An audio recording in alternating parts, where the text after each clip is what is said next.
Donc ça demande énormément de courage. À un moment donné, si vous n'êtes pas courageux, vous allez abandonner. Il faut taper à toutes les portes. Il faut aller rencontrer les premiers responsables. Qu'est-ce qui vous inspire le plus chez les autres? Et malheureusement, souvent, on n'est pas prêt à aller à la formation. Et ce que je retiens surtout, cette phrase.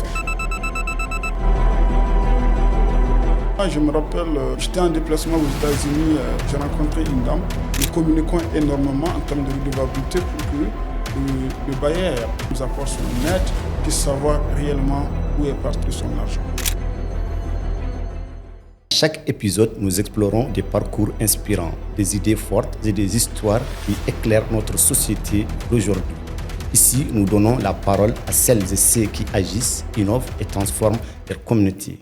Bienvenue dans Impact Influence, le podcast des voix actives.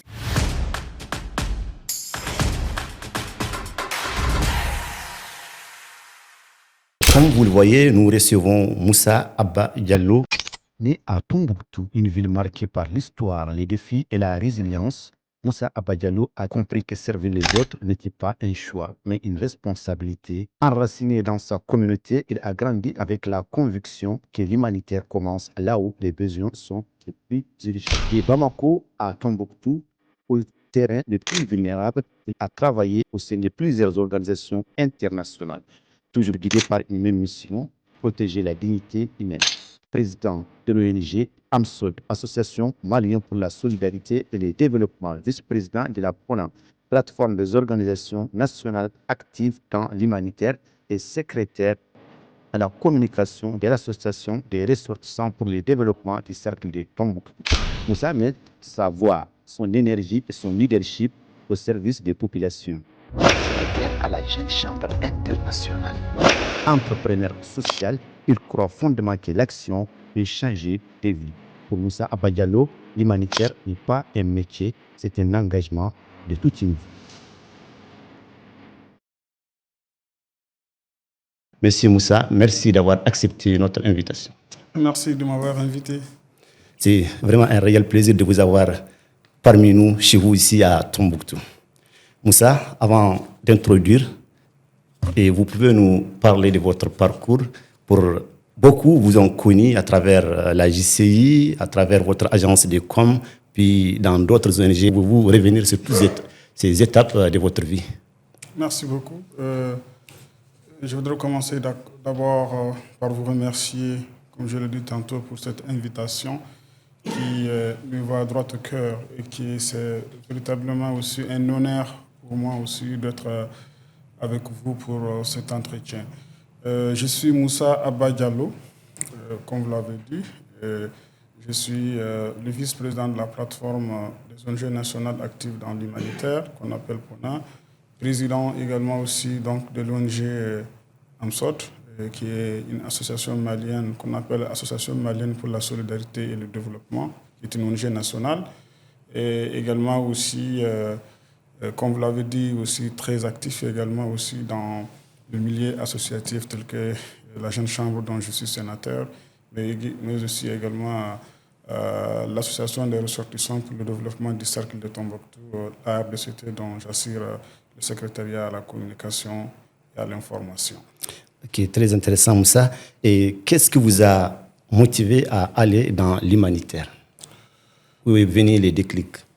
Alors, c'est une question très difficile, hein, parce que d'abord, je suis natif de Tombouctou, pour quelqu'un qui est né et grandi à Tombouctou, qui a vécu également aussi la crise en direct. Je dois dire que cette ville qui m'a vu naître m'a donné un enseignement clair, celui dans des situations difficiles que nous reconnaissons la force de l'individu. Et face au défi de la crise, face à l'impact de la crise sur les populations, nous avons vu ici les populations se déplacer un peu partout. Nous avons vu les populations se battre pour pouvoir vivre au quotidien. Et la résilience de ces femmes, la résilience de ces jeunes qui se déplacent à cause de la crise nous a amenés à nous dire que chacun d'entre nous doit être un pont contre les souffrances des populations pour créer de l'espoir. Et c'est pourquoi l'idée de mettre en place une association à but non lucratif qui va appuyer les populations est née. Et donc, l'idée d'aller dans l'humanitaire est venue naturellement de cette volonté donc, de pouvoir venir en aide aux populations donc, qui sont affectées par les conflits. D'accord. Et donc, je disais tantôt que cette situation de crise a amené également à ce que je puisse naturellement aussi m'engager dans le monde humanitaire à travers des ONG internationales et des ONG nationales dans lesquelles donc, j'ai travaillé à plusieurs niveaux, que ce soit au niveau des opérations, que ce soit au niveau des programmes, pour justement aussi accumuler un nombre important d'expériences en matière humanitaire, avant de décider donc aussi d'aller faire la création, la mise en place d'une ONG nationale AMSOT. D'accord, très intéressant. Et avant d'aller en profondeur dans l'humanitaire, j'aimerais qu'on revienne un tout petit peu sur vos actions. On s'est rappelé à un moment, vous avez une agence de communication, vous aviez aussi une sorte de grenier à l'époque, si on peut revenir sur toutes ces étapes. Absolument, c'est des moments très importants également de ma vie parce que pour moi, il est extrêmement important que l'homme puisse s'adapter et l'homme puisse faire face aux défis pour pouvoir avancer. Chaque défi, chaque crise, chaque situation difficile doit être saisie comme une opportunité qui nous permet d'avancer. À un moment donné, effectivement, la communication était très importante pour moi et donc c'est pourquoi, vu la passion, l'amour pour le monde de la communication, j'avais mis en place une agence de communication qu'on appelait à l'époque DMS, Diallo Multiservice, qui était une agence de communication événementielle. Qui était l'une des premières d'ailleurs. Effectivement. Et j'avais aussi, donc, également aussi, effectivement, comme vous l'avez dit, mis en place une banque de céréales à côté pour pouvoir aussi, donc, continuer et contribuer également aussi à faire en sorte que joindre les deux bouts, on va dire, avec les deux initiatives. D'accord, Moussa. Et maintenant, on revient à votre organisation AMSOT. Comment décrivez-vous aujourd'hui la mission, la vision et les principales actions d'AMSOT sur le terrain? Merci beaucoup pour cette question. J'ai toujours du plaisir à parler d'AMSOT parce que c'est une organisation aujourd'hui qui a beaucoup d'impact sur le terrain. Et cela véritablement découle de la vision. Et notre vision, c'est une société qui se développe sans inégalité entre les hommes. Et lorsque nous parlons d'inégalité entre les hommes, nous ne faisons pas référence tout simplement à inégalité entre hommes et femmes, mais nous nous battons à faire en sorte que toutes les inégalités, les disparités qui existent, par exemple en termes d'éducation, nous travaillons à faire en sorte que chaque enfant, où qu'il se trouve, de Kaya à Kidal, puisse avoir les mêmes droits d'accéder à une éducation de qualité. Ou que chaque femme, où qu'elle se trouve, qu'elle puisse donner naissance sans perdre la vie, qu'elle se trouve à Mopti ou bien qu'elle se trouve donc à Ségou. Donc nous nous battons, notre vision, c'est véritablement construire une société où chaque enfant, chaque femme, chaque jeune puisse développer son potentiel et sans faire face donc à ces inégalités-là qui ne permettent pas donc justement de réaliser son potentiel. Et notre mission, c'est assister les personnes en situation de vulnérabilité, donc apporter une assistance aux couches vulnérables dans le respect de la dignité humaine. Et vous comprendrez directement, lorsque j'ai dit apporter une assistance aux couches vulnérables, la mission définit directement quels sont nos groupes cibles. Les personnes vulnérables, c'est qui? Ce sont les réfugiés, ce sont les déplacés, ce sont les communautés hautes vulnérables, ce sont les retournés, les migrants, qui constituent véritablement aussi nos groupes cibles.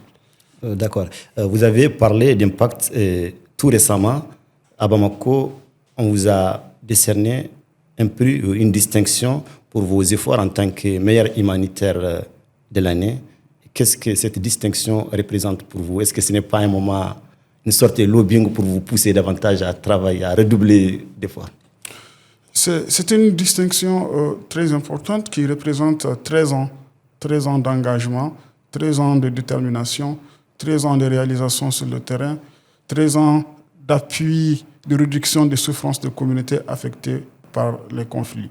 Mais c'est également aussi un appel à l'engagement, un appel à plus de détermination et à plus également aussi de mobilisation des ressources pour continuer donc à assister. Et donc je profite donc de votre micro pour décerner, dédier cette distinction à tous les acteurs humanitaires, à toutes ces femmes, à tous ces hommes qui se battent chaque jour pour créer des conditions de vie meilleures aux personnes qui sont dans des situations de crise.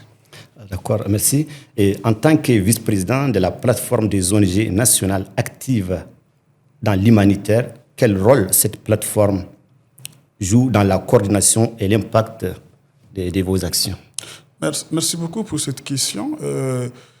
Alors, donc, avant d'y répondre, je voudrais dire également que lorsque je parle également de mon parcours, cette question fait référence également aussi aux questions de coordination, aux questions de leadership. Et c'est pourquoi la PONA, qu'on appelle la plateforme, la plateforme des ONG nationales actives dans l'humanitaire, est une plateforme qui a pour rôle fondamental ou mission principale de jouer le rôle d'interface entre les ONG nationales et les acteurs humanitaires en termes de coordination, mais aussi également les services techniques. Et aujourd'hui, cette plateforme, je voudrais saisir votre micro aussi pour remercier et reconnaître tout le travail extraordinaire que le président, le docteur Almidi Agouakina, est en train de faire pour que les ONG nationales aujourd'hui aussi puissent avoir leur voix, puissent avoir leur place et puissent assumer pleinement leurs responsabilités en termes de coordination, en termes d'appui, en termes d'assistance au Mali. D'accord. Et Almidi, à qui on fait un grand coucou, on espère l'avoir un jour sur notre plateau. Et sans transition aucune, les contextes humanitaires au Mali restent complexes. Selon vous, quels sont les besoins les plus urgents aujourd'hui? Alors, déjà, il faut comprendre que nous sommes déjà en décembre, nous sommes en fin d'année. Dans les cycles de programmation de l'action humanitaire, chaque année, nous faisons ce qu'on appelle le plan de réponse humanitaire pays. Ce plan-là aussi est basé sur un certain nombre d'évaluations que nous réalisons, donc des évaluations multisectorielles telles que les MSNA ou les cadres harmonisés qui nous permettent en fait aujourd'hui donc de déterminer les besoins ou les priorités auxquelles donc le plan de réponse, par exemple 2026, doit adresser. Et aujourd'hui, lorsque nous faisons l'analyse de la situation, nous nous rendons compte que il y a un besoin énorme en matière d'éducation. L'éducation aujourd'hui constitue un défi majeur parce que vous savez, il y a dans plusieurs zones des milliers d'enfants qui continuent à ne pas bénéficier de leur droit à l'éducation parce que les écoles sont fermées, parce que souvent pour des raisons de sécurité. Vous avez également aussi les inondations également aussi qui ont aussi beaucoup impacté également aussi les écoles qui sont devenues, qui étaient déjà donc des sites d'accueil. Et avec les inondations également, beaucoup d'écoles n'étaient plus aussi accessibles. Je pense que j'avais même vu un reportage que vous avez eu à faire sur ces écoles-là. Et j'ai aussi en termes de défis, la sécurité alimentaire. Aujourd'hui, les populations ont besoin véritablement donc, que nous puissions les aider surtout en termes d'alimentation, en termes de nourriture, que ce soit dans les régions du nord, tout comme du centre. Donc, il y a véritablement aussi des défis en matière donc, de sécurité alimentaire. Et toujours des défis. Aujourd'hui, quels sont les grands défis auxquels sont confrontés les ONG nationales? Il faudra déjà dire, quand on parle de défis, les ONG existent pour faire face aux défis. Nous existons parce qu'il y a des personnes qui sont dans des défis et qui sont les bénéficiaires, qui sont les victimes. Et notre rôle fondamental aussi, donc, c'est de venir en aide à ces personnes-là qui font face à ces défis. Mais justement, effectivement, dans la réalisation de cette mission, nous faisons aussi face aussi à un certain nombre de défis. Des défis tels qu'ils liés à l'accès. L'accès, c'est notre capacité en tant qu'acteur humanitaire à pouvoir accéder aux communautés justement qui sont dans le besoin, dans des zones souvent difficiles, ou bien que ces personnes également aussi puissent se déplacer pour avoir accès à nous en tant qu'organisation qui délivre donc, la réponse. Et donc, le premier aspect, le premier défi donc, auquel nous faisons face, c'est également aussi donc, des défis liés à l'accès. En termes de défis également, pour apporter la réponse, effectivement, on a besoin de ressources. Aujourd'hui, lorsque nous regardons le Sahel de façon générale, que ce soit le Mali, le Niger, le Burkina, le Tchad, on se rend compte qu'il y a des crises un peu partout dans le monde. Vous avez l'Ukraine, vous avez Gaza, vous avez le Soudan, vous avez des crises un peu partout qui viennent et qui font que les ressources sont au niveau mondial redirigées donc, vers ces crises-là qui sont des nouvelles crises et qui appellent aussi l'attention donc, des bailleurs. Et du coup, l'impact, c'est qu'au niveau du Sahel, au niveau des régions, au niveau de l'AES de façon spécifique, on a des véritables défis de mobilisation donc, des ressources pour pouvoir apporter la réponse. Et pour dire tout simplement qu'en 2024, nous sommes en fin d'année, nous sommes à moins de 40% de mobilisation des ressources du plan de réponse humanitaire pays. Pour vous dire, à cela s'ajoute également aussi d'autres situations qui font que certains partenaires également aussi se sont retirés et donc affectent aussi donc, la capacité déjà des programmes que nous avons en cours pour apporter donc, la réponse. Ok, parlant de ce contexte qui est très difficile, comment votre organisation parvient-elle à maintenir la confiance des communautés dans vos zones d'intervention? Le travail avec les communautés constitue la pierre angulaire où on va dire le travail quotidien que nos agents mènent sur le terrain à travers justement l'adhésion, à travers justement notre ancrage territorial. Aujourd'hui, AMSOD est un peu partout au Mali. Et donc nous avons des bureaux à Ségou, à Mopti, à Tombouctou, à Gao, à Menaka et à Kidal, avec aussi donc des sous-bureaux à Bandiagara et également aussi à Douanza.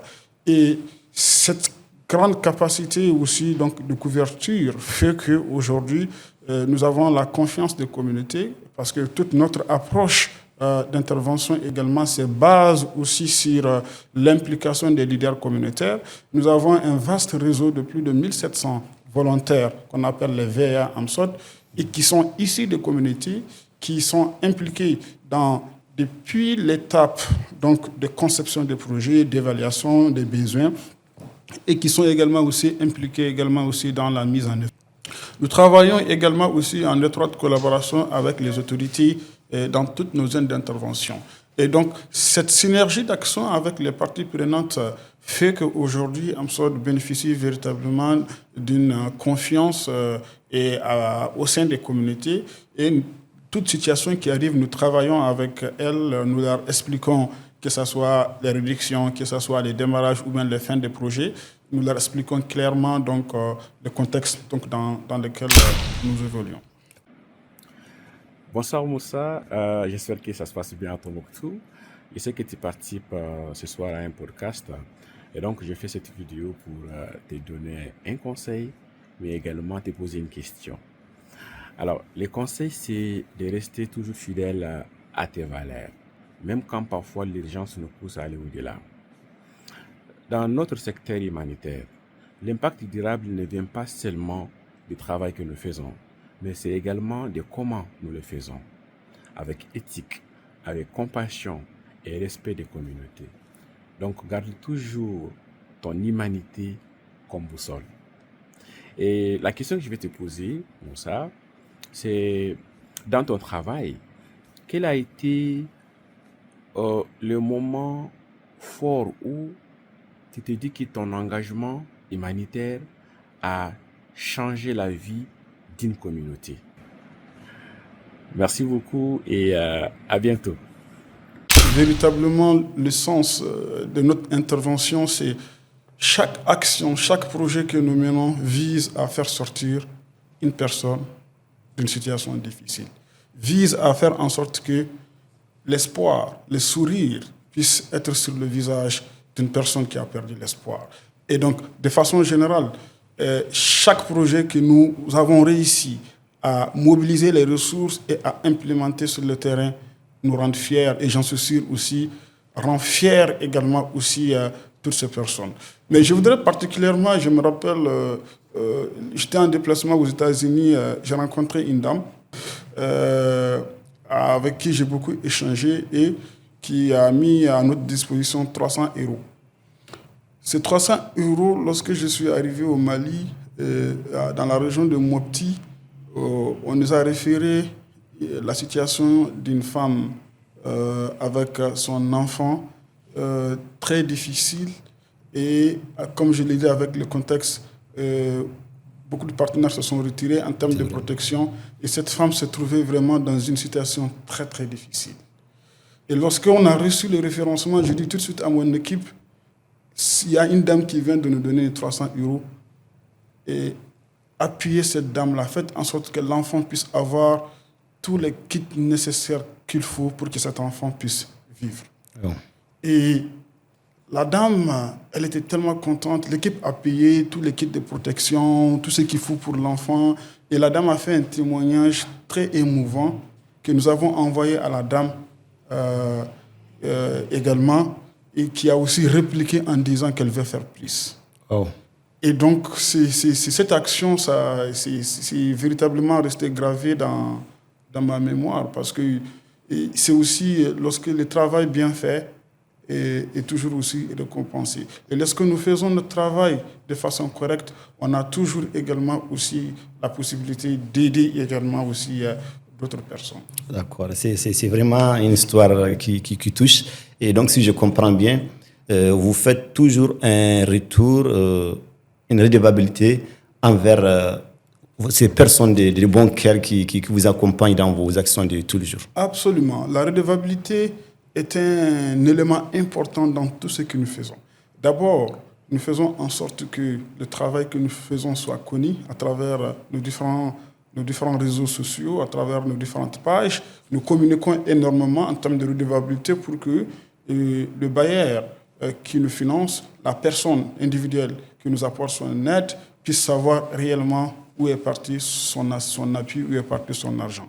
Et donc, nous faisons également aussi beaucoup de rapports et beaucoup de bulletins également que nous partageons aussi avec les personnes, mais aussi également avec aussi les personnes aussi qui sont assistées. Et donc, la redevabilité pour nous est un élément important. C'est pourquoi d'ailleurs nous avons une personne dédiée chargée de la redevabilité, et nous assurons la co-facilitation du groupe de travail redevabilité au niveau national.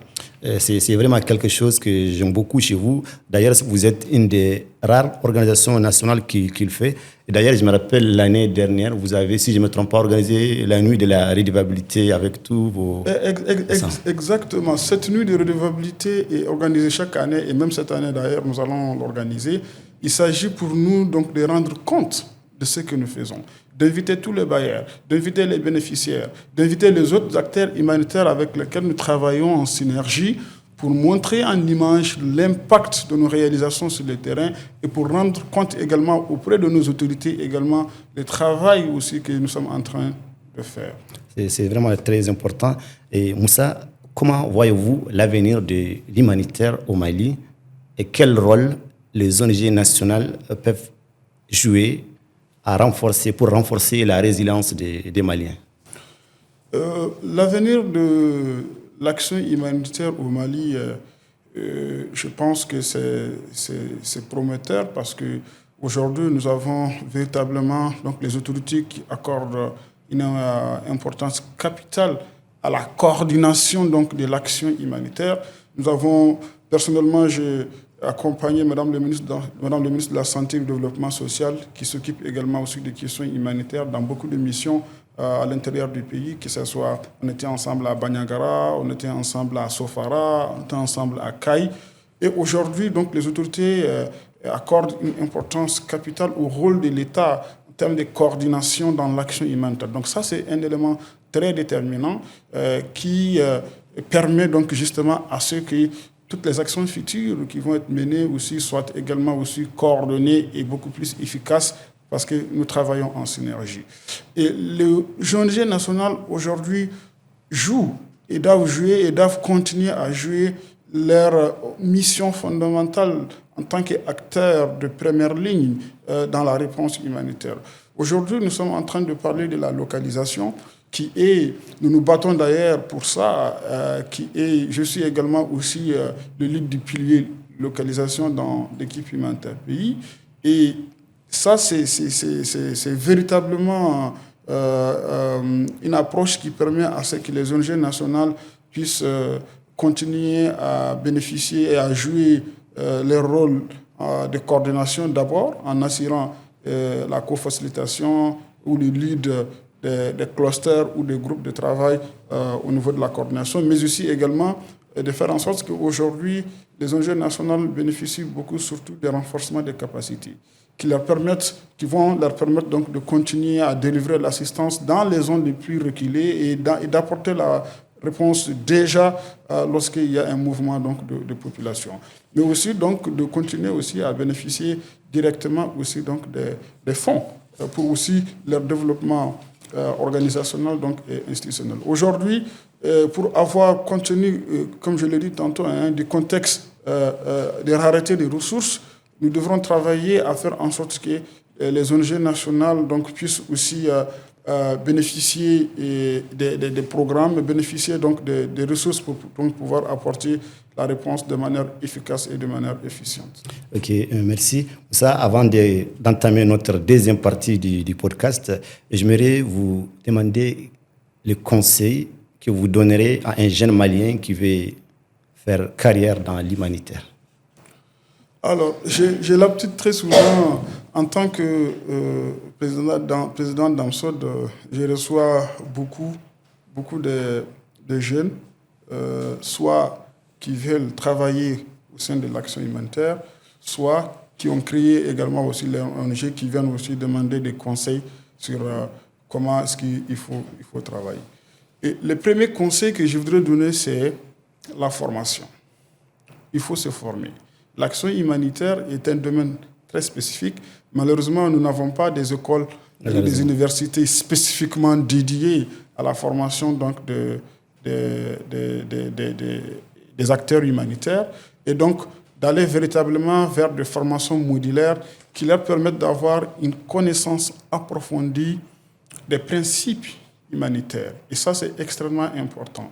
Lorsque on est dans l'action humanitaire, on est là pour servir. On est là pour être au chevet des personnes qui sont affectées par le conflit. Lorsqu'on est dans l'action humanitaire, on n'a pas de vie sociale, on n'a pas de temps pour sa famille, on n'a pas des heures de travail. On est permanemment dans l'action, on est permanemment donc au service de l'autre. Donc le premier conseil, c'est véritablement se former.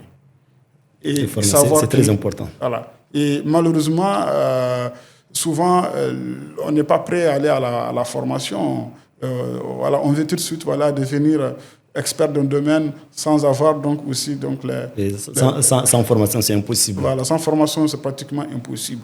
Le deuxième conseil, c'est le courage. Le courage, parce que, et là, je m'adresse véritablement à ceux qui cherchent du travail, mais aussi également aussi à ceux qui veulent, qui ont créé leur ONG, qui veulent aussi donc faire carrière dans le monde humanitaire. Ce n'est jamais facile. Ce n'est jamais facile parce que nous pouvons, pour mobiliser un financement, on peut faire 1 année, 2 années à travailler. Et il faut également aussi avoir aussi une très grande capacité de communication, très grande capacité de plaidoyer et de networking pour pouvoir donc convaincre le partenaire et pour pouvoir aussi donc maîtriser les projets. Et donc ça demande énormément de courage. À un moment donné, si vous n'êtes pas courageux, vous allez abandonner le bébé avec l'eau du bain. Vous allez vous dire que ça ne va pas, ça ne va jamais venir. Vous allez vous décourager. J'en reçois beaucoup qui veulent abandonner. La semaine passée, j'ai reçu une dame qui me disait qu'elle ne veut pas sortir de la maison parce que Et elle comptait sur un financement et le financement n'a pas donné. Du coup, elle est démoralisée et elle ne veut pas. Et donc, c'est le courage, c'est la détermination qu'il faut avoir.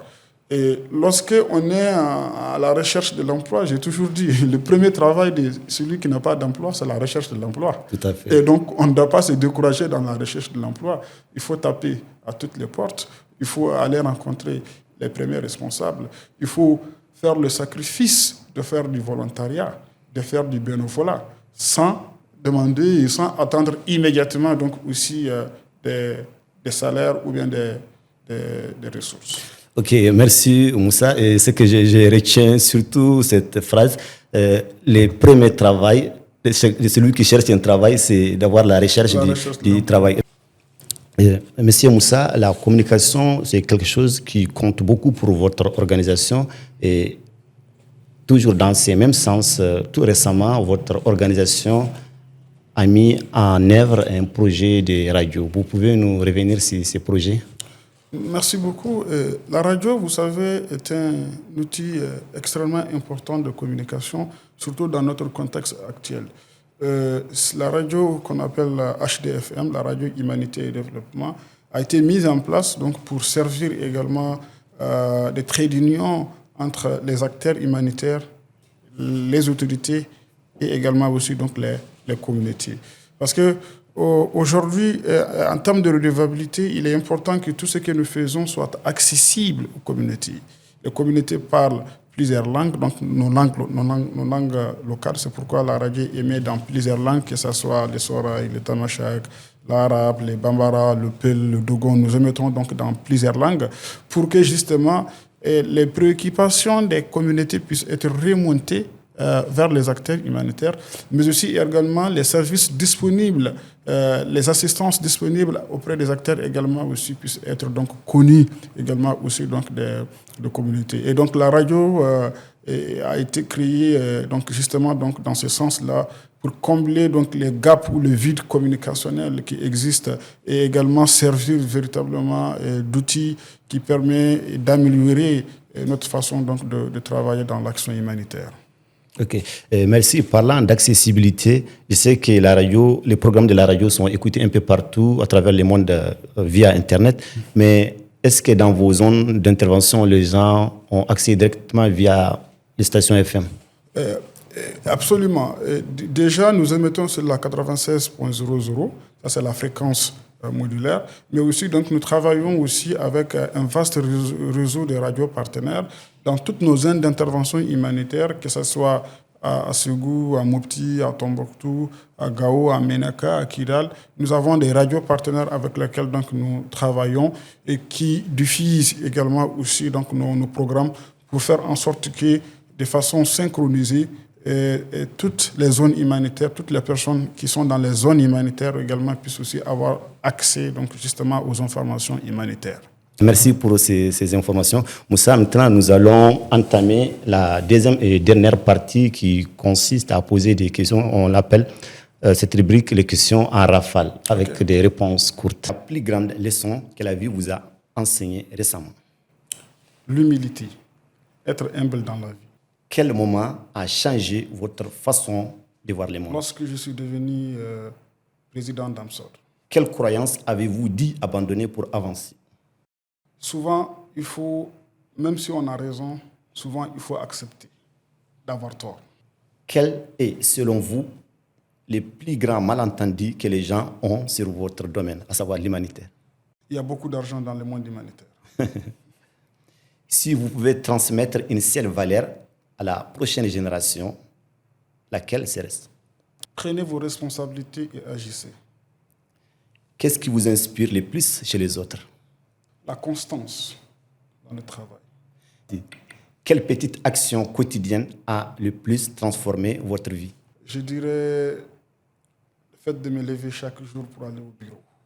De quoi êtes-vous le plus fier aujourd'hui? Amsod. Quel conseil auriez-vous aimé entendre avant de commencer votre parcours? Être sage. Moussa, quel est le prochain grand rêve que vous aimez réaliser? Je pense que mon mon rêve, le plus grand rêve que je voudrais avoir, c'est toujours continuer à servir les personnes, servir l'humanité. Moussa, merci beaucoup. Merci d'avoir répondu à ces questions. Il y a peut-être deux dernières questions. La première est de savoir quelle est la question qu'on ne vous a pas posée durant cet entretien et quelle personne souhaiterez-vous voir à votre place pour les prochains épisodes ou bien dans le futur. Quelle question on ne m'a pas posée? Les défis, quels sont les défis auxquels je suis confronté au quotidien dans mon travail? Alors, allez-y. C'est un piège, alors. Bon, ça va. Donc, on laisse tomber. Non, je sais que vous êtes confronté à beaucoup de défis. Voilà, énormément de défis. Je peux répondre. Ok. Alors, les défis auxquels je suis confronté quotidiennement, entre autres, c'est d'abord des défis de gestion des équipes, parce que, comme vous le savez, une équipe, c'est plusieurs compétences, c'est plusieurs attentes, et donc, et c'est souvent aussi donc, des attitudes et des aptitudes différentes. Et donc, la gestion des équipes, le maintien des équipes toujours donc, est un défi quotidien auquel je suis confronté. Et également aussi la mobilisation des ressources, j'allais dire. Je pense que je l'ai déjà dit. C'est aussi donc travailler chaque jour à mobiliser des ressources, à monter des projets, à rencontrer des partenaires, à avoir les rendez-vous qu'il faut. Donc c'est également aussi des défis auxquels donc, je suis confronté au quotidien.